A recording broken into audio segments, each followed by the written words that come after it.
കാശ് മുടക്കിയത് കാർത്തിക, അവളുടെ പേരില്ല, നിങ്ങളുടെ പേര് മാത്രമേ. കാശ് മുടക്കിയത് അവളായിരിക്കും, പക്ഷെ അത് ചെലവാക്കിയത് ഞാനാ. അതല്ലേ എന്റെ പേര് പ്രൊഡ്യൂസറായി വെച്ചത്. ആ ഫോട്ടോസ് എന്റെ ഫാമിന്റേതല്ല, അത് ഡെന്നീസിന്റെ അല്ലേ, മാറിപ്പോയതല്ലേ. ഇതാണ് രവിശങ്കേഴ്സ് ഫാം.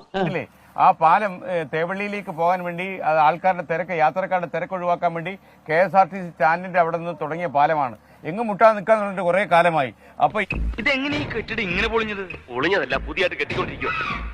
യഥാർത്ഥത്തിൽ ഇത് വേറെ വിദേശത്തുള്ള വല്ല എഞ്ചിനീയർമാർ കണ്ടു കഴിഞ്ഞാൽ നമുക്ക് വലിയ നാണക്കേടാ. അതുകൊണ്ട് PA മുഹമ്മദ് റിയാസിനോട് നമുക്ക് പറയാനുള്ള കാര്യം, കൂടുതൽ ആളുകൾ ഈ കാര്യം അറിയുന്നതിന് മുമ്പ് ഈ പാലം അങ്ങ് മുട്ടിക്കണം. എന്നാ പിന്നെ ഞാൻ മറ്റേ എടുക്കട്ടെ. മറ്റേത് ഏത് ഞാൻ അഭിനയിച്ചിട്ടുള്ളത്? അക്കരെ ഇക്കരെയായി പെരുമൺ പേഴുംതുരുത്ത് പാലം നിൽക്കാൻ തുടങ്ങിയിട്ട് 2 വർഷം കഴിഞ്ഞു. എന്തുന്നാടാ ഇത്? നിന്റെ അമ്മൂമ്മയുടെ പിന്നാലെ ഒരോളമായിക്കോട്ടെ എന്ന് കരുതി. ഇത് കണ്ട എന്റെ തലയ്ക്കാണ് ഓളെന്നാണ് അവള് വിചാരിക്കുക. നിർമ്മാണത്തിലിരുന്നൊരു പാലം തകർന്നു എന്നുള്ളതാണ്. കുളിമാട് മലപ്പുറം പാലത്തിന്റെ സ്ലാബ് ഇളകി പുഴയിൽ വീണു. ചാലിയാറിന് കുറുകെ കോഴിക്കോട് മലപ്പുറം ജില്ലകളെ ബന്ധിപ്പിക്കുന്ന. തളരരുത് രാമൻകുട്ടി, തളരരുത്. കലാകാരനല്ലാത്തവരെ സമൂഹം അംഗീകരിക്കില്ല. നീ സമാധാനം.